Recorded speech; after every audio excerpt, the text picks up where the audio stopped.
بسم الله الرحمن الرحيم الحمد لله رب العالمين الرحمن الرحيم مالك يوم الدين إياك نعبد وإياك نستعين اهدنا الصراط المستقيم صراط الذين أنعمت عليهم غير المغضوب عليهم ولا الضالين آمين. ‘yan uwa na ko'ina da ina masu ganin wannan tasha mai albarka wanda take yada manufofin addinin musulunci take kuma wanke zukata ta wurin jaran wasu abubuwa wanda suka samu tangarda wurin fahimta. Assalamu alaikum wa rahmatullahi ta'ala wa barakatu. Yau ma Allah ya kawo mu cikin tsari irin na bayani wa 'yan uwa musulmai bisa yadda za su jara aƙidojinsu su fahimci addini iya gwargwado sannan su yi aiki da shi don kyautata zamantakewanmu.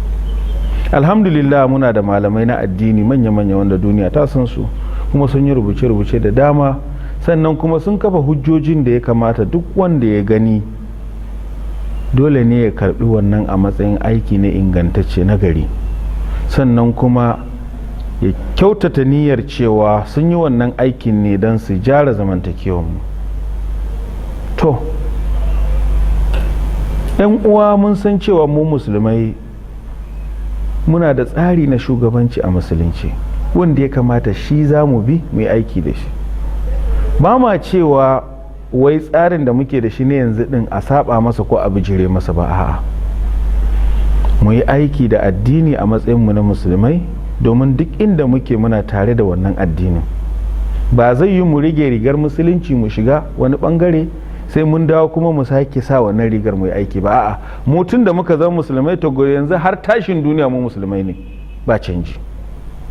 To waye shugaba a musulunci, me tsare-tsaren addini da ya bashi, ya mabiya ya kamata su kasance, wani irin tsari ne addinin musulunci ya tanadar wa al'umma ta yadda za ta tsara kanta ta samu kuma cima buri sannan ta bauta wa Allah Ubangiji sannan ta samu sakamakon shiga gidan aljanna ranar tashi gobe kiyama.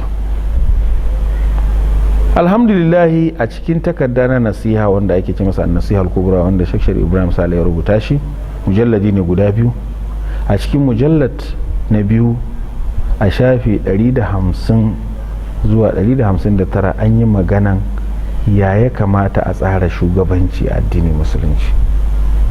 Takila mutane sun ɗauka musulman nan wanda muke ganin su yau ake ta bugun misali da su, ai su ne musulman nan masu bara wanda suke tattara makafinsu da gajiyayyu su kai Lagos ko su kawo su Abuja, an tashi sallah su yi ta yawo da su ana neman kaza, ko kuma su ne wanda suke ta yawon yankan farce sai da rake goro da sauransu, shi kenan kaskantattu ba su da komai da sauransu. ba wannan ba ne addinin musulunci. Cikin shugabanci mai kyau wanda aka samu a duniya akwai na musulmai.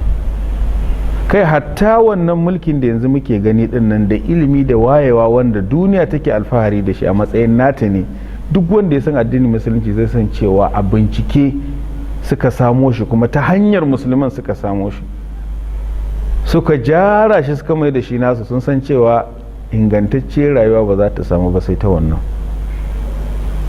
yin gaskiya, riƙon amana, cika alkawari. wa'annan su ne siffofi kammalallu na shugaba addinin musulunci. amma abin takaici ba ma samun musulmanmu da irin wannan ɗabi'a. me yasa?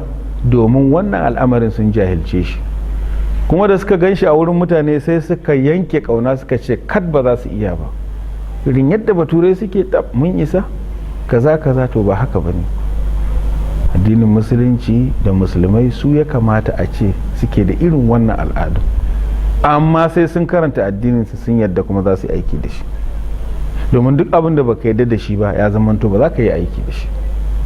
to don mu yarda wa wannan abubuwan shine addinin musulunci ya tsara mutane guda 7 wanda su ne shugabanci ya dace da su a kowace daula, kuma ta hanyar su ne za mu iya samu mu tafiyar da al'amuranmu a tsanake ba tare da wahala ba.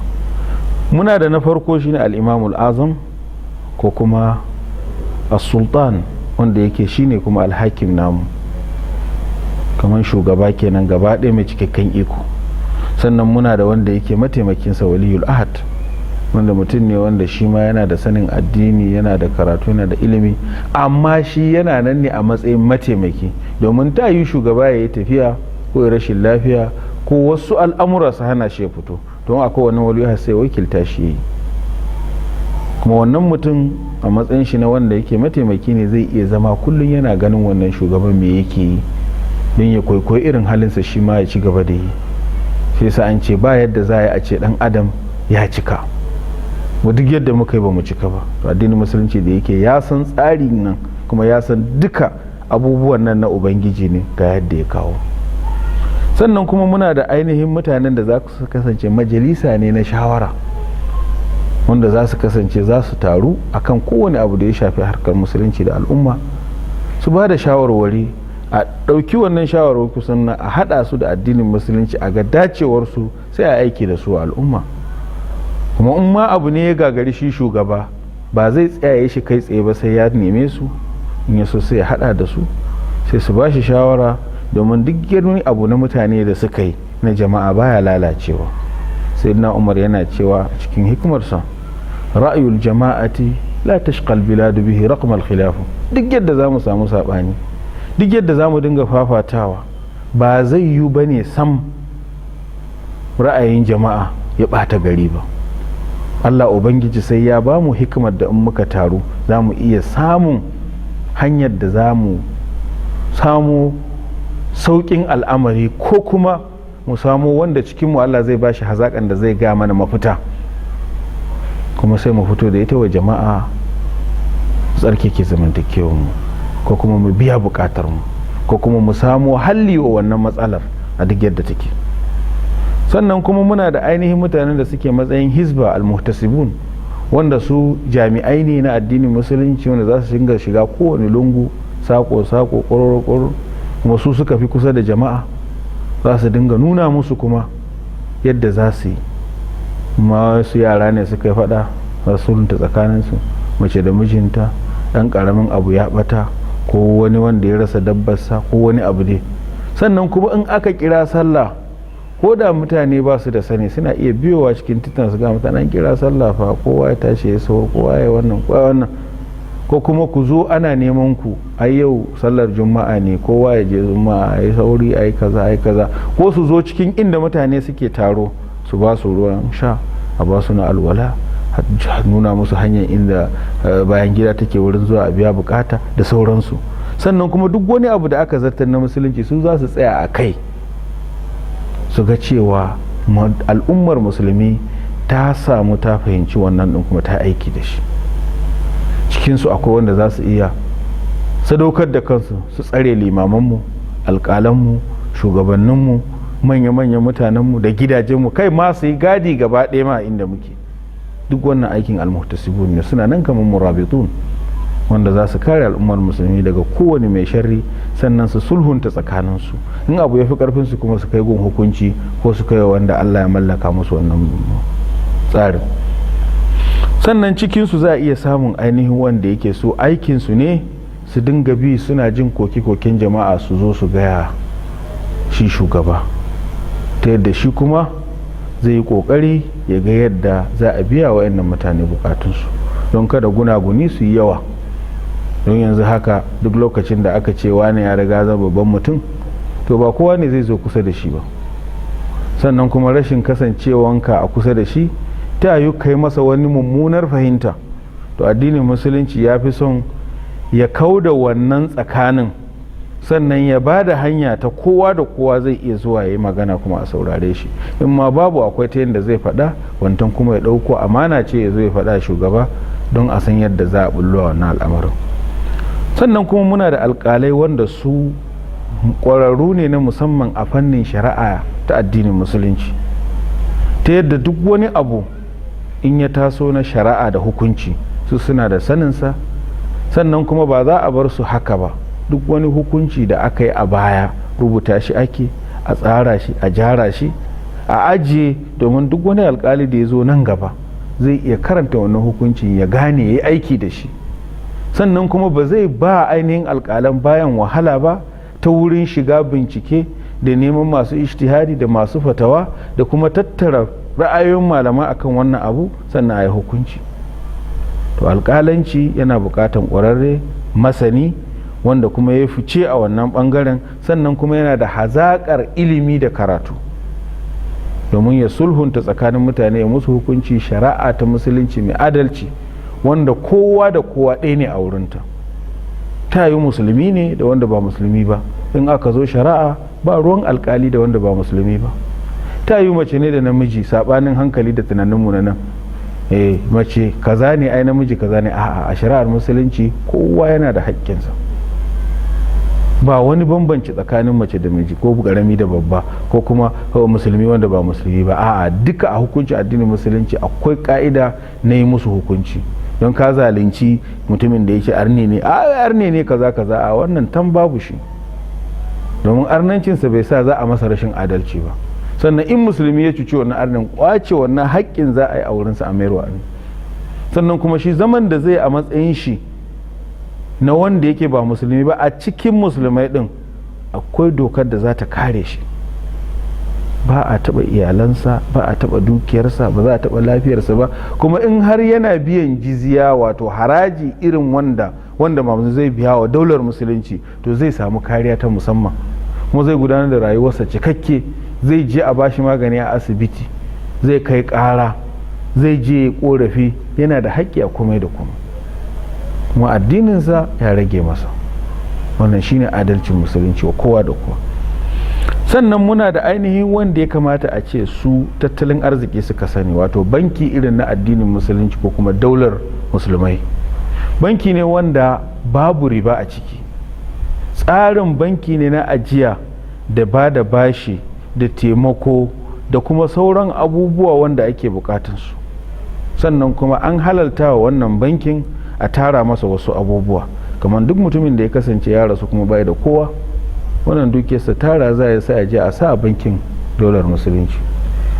Ana wani tone-tone sai aka samu dukiya ta mutanen jahiliya wanda sun binne ta daɗe ba wanda ya san me ita, sai a je a ɗauka a bayar. Duk wani abu da ya shafi ganima da sauransu aka tattara kawo shi ma ana ajiye a nan. Me yasa? Wannan bankinmu ne na wanda za mu tara duk wani dukiya a ciki don a yi wa ainihin daular musulunci aiki da shi. To a ciki fa ba riba, a baka naira 10,000 ka je kai kasuwanci, bayan wata 10 ka kawo 15,000. In babu ko gidanka za a sayar a kawo 15,000 nan, ba haka bane. In zai baka kudi, zai baka bashi, gashi ka je kai kasuwanci ka zo. In babu, kai za ka iya shiga yarjejeniya da shi, ka kawo kudinka a je a hada da na bankin, a je a yi kasuwanci. In aka samu riba sai a raba, baka kasonka daidai. In kuma kudin nan naka ya kasance an hada tare da sauran kudi, an je an yi kasuwancin, kuma ya kasance a cikin kasuwancin na an samu asara, kuma asaran ma daidai za a raba. Sannan bashin an baka 10,000 za ka biya. Idan kana bukatan wasu abubuwa, in aka zo raba zaka, bankin za a bawa. Akwai mutane musamman guda 8 wanda addinin musulunci ya yarda kuma ya amince a basu zaka. In kana ciki shikenan za a baka. Dukiya ce wanda za a karba daga masu arziki a bawa talakawan al'umma don su amfana. Sannan in kasuwanci ne kake so, akwai ma za su koya ma dabaru, su baka jari, ka je in ka miƙe ka samu ka maida musu bashin su. Illa iyaka abin da ake bukata li ajalin musamme, kai ma za ka faɗi naka, su kuma su faɗi nasu, sai ku yarda cewa lokaci kaza zan kawo. Amma fa in wannan kuɗin ya ɓata za ka biya. In ma babu ne mutum ya rasu, to cikin dukiyar wannan wanda ya rasu din za a cire a biya, domin bashi ba a yafe shi. Sai dai in wannan bankin addinin musulunci ya ga rashi da kuma wahala da sauransu, yana iya yafewa. Amma cikin abubuwan da za a cire a dukiya irin ta gado ma a musulunci akwai bashi. An bashi dole ne a cire, in son samu ne ma kafin a ce an shirya gawa an je an sallace ta an je an binne, za a yi wa'annan abubuwan duka. In ma kuma bayan ne aka yi duka daidai ne. To wannan banki zai kasance akwai masu iya tattalin arziki, lissafi, bayanai banaye, dabarun kasuwanci, yadda za a yi tattali a bunƙasa noma da sauransu.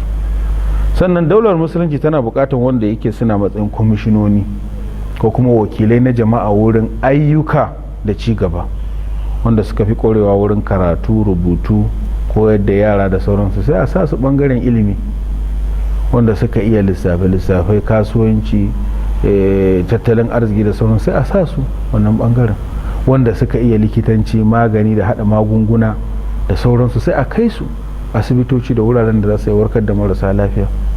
Wa'inda suka iya noma da dabarun noma da kuma irin noman da ake bukata da sarrafa albarkatun ƙasa, sai a sa su a wannan ɓangaren su zama shugabanni ko kuma jagorori na wannan ɓangaren.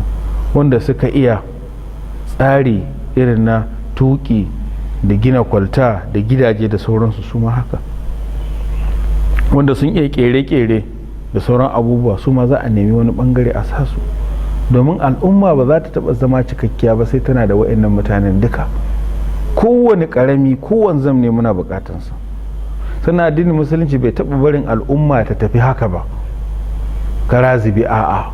In ma mutum biyu ne akwai shugaba, daga nan ne za a gane muhimmancin da addini ya ba shugabanci.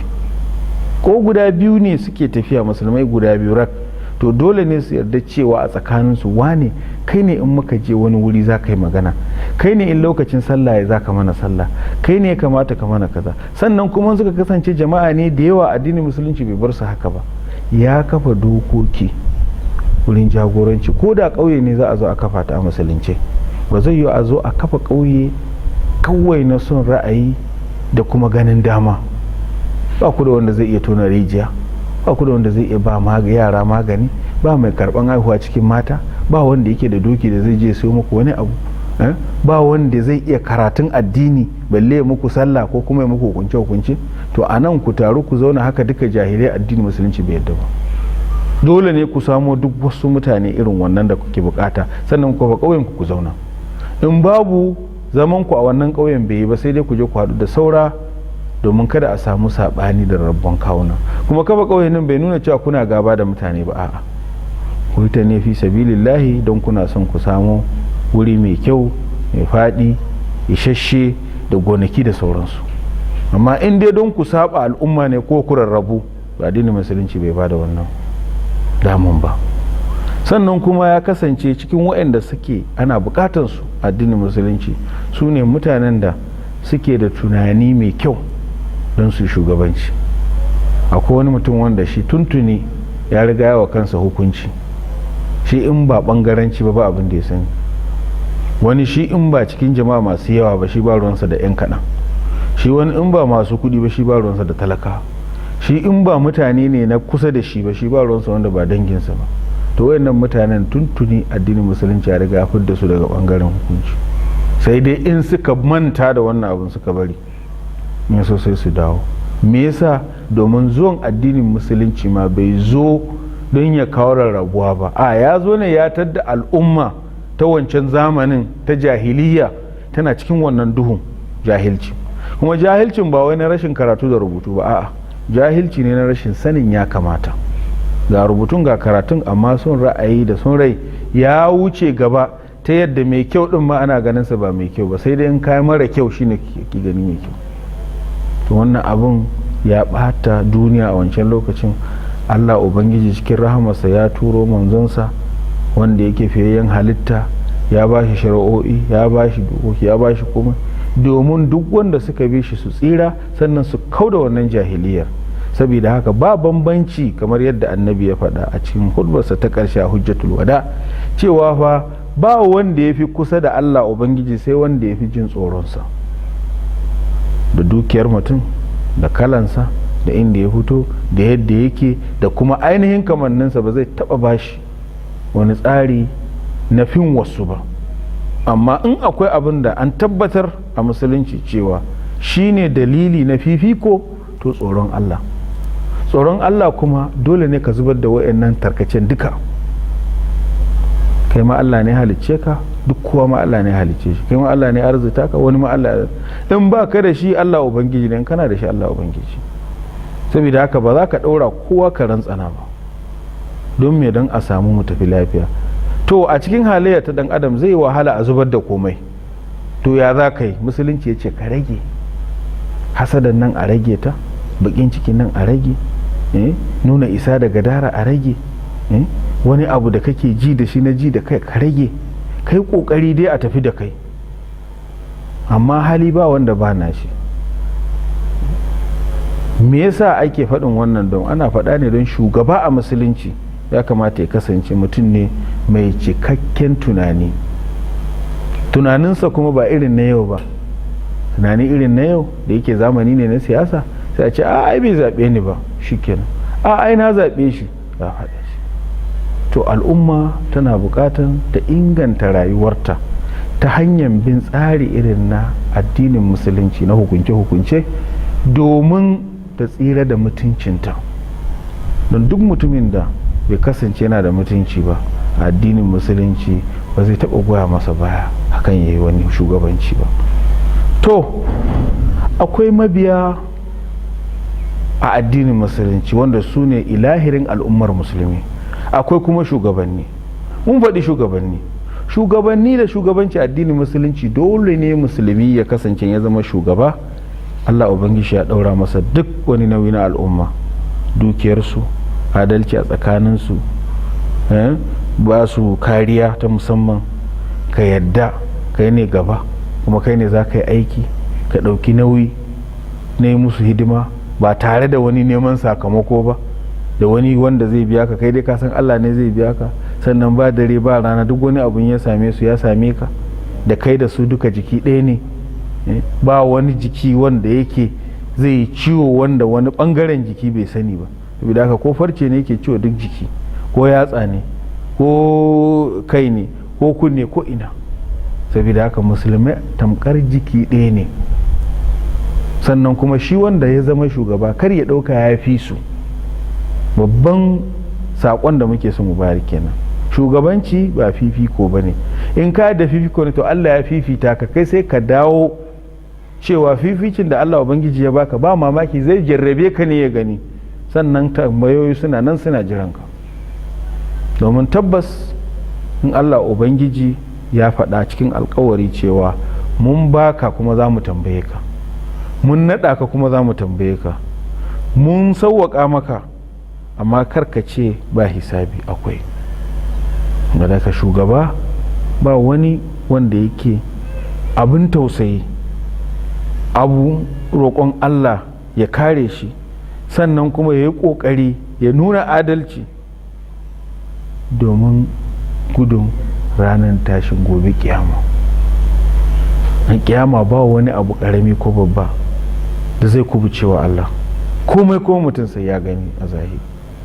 To saboda haka shugabanci nauyi ne, musamman ma irin na musulunci wanda dokokinsa suna nan ne daga sama, kuma daga saman nan ana ganin duk abin da mutum yake yi, sannan kuma ko ta ina ba abin da yake kubucewa.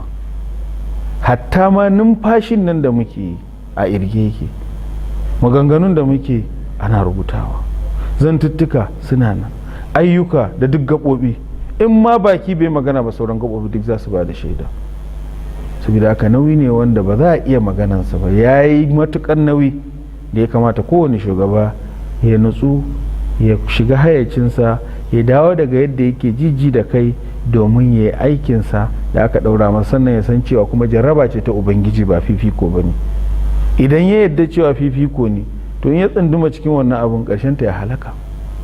Don haƙƙin mutane yana da yawa.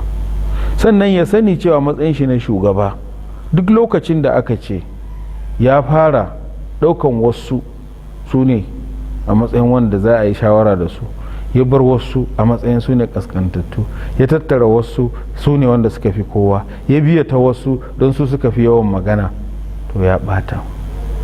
wani lokaci addinin musulunci ko mutum ɗaya ne in ya ba da ra'ayin da ya fi na mutum dubu kuma shi zai kai ga nasara, sai a ɗauki wannan ra'ayin a bar wancan.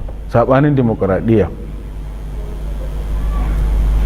ba rule na majority ba ne, a'a mafi kaifin hankali.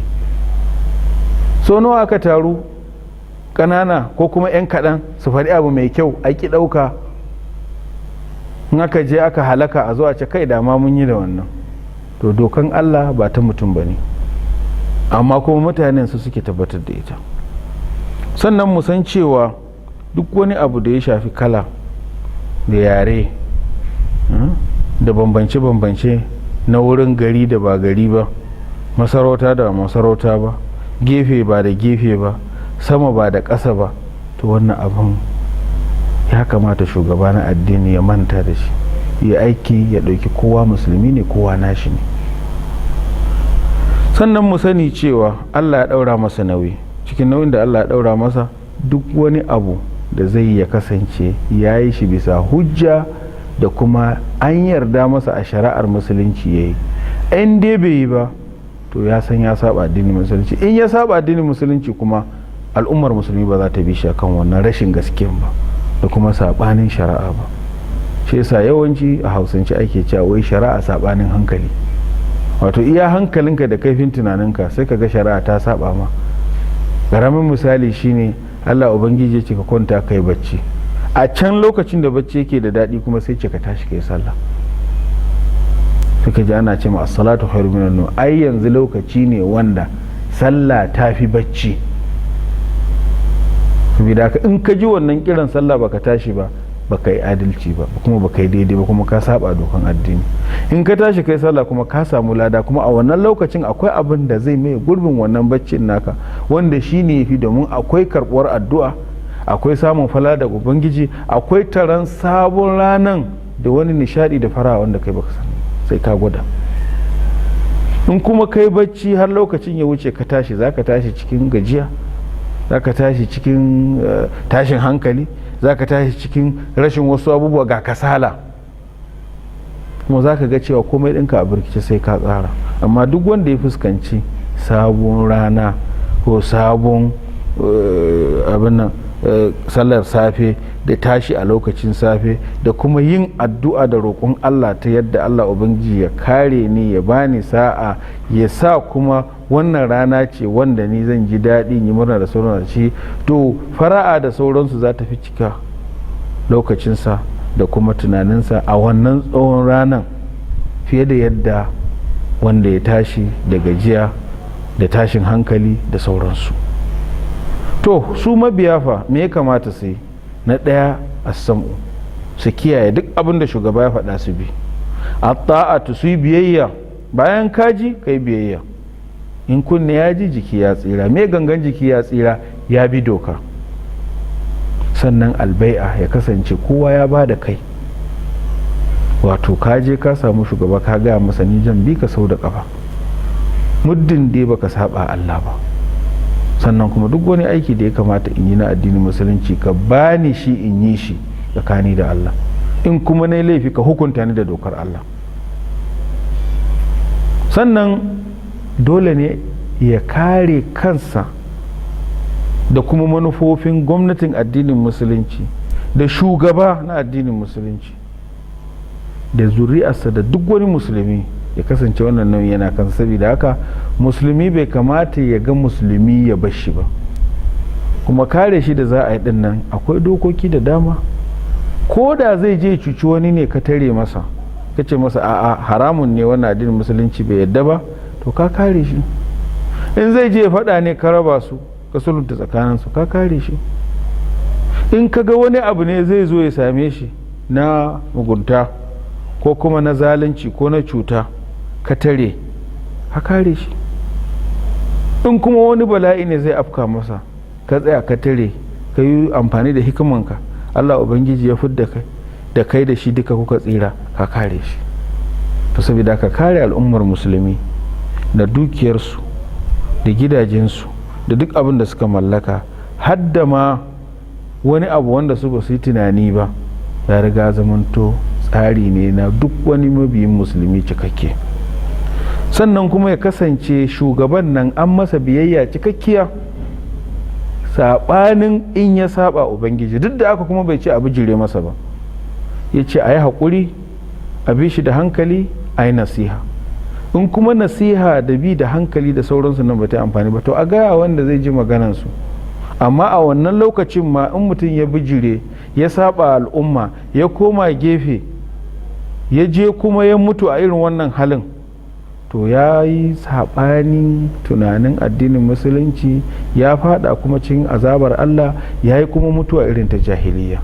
Cikin hadisin da sayyidina Muslim ya rawaito yana cewa duk mutumin da ya ga wani abu daga ainihin shugaba kuma bai yadda da wannan abun ba, ya haƙuri, amma kar ya saba ko kuma ya fito na fito da shugaba, domin in ya fito na fito da shugaban nan sannan ya koma gefe ya saba al'umma ko da taku guda ne.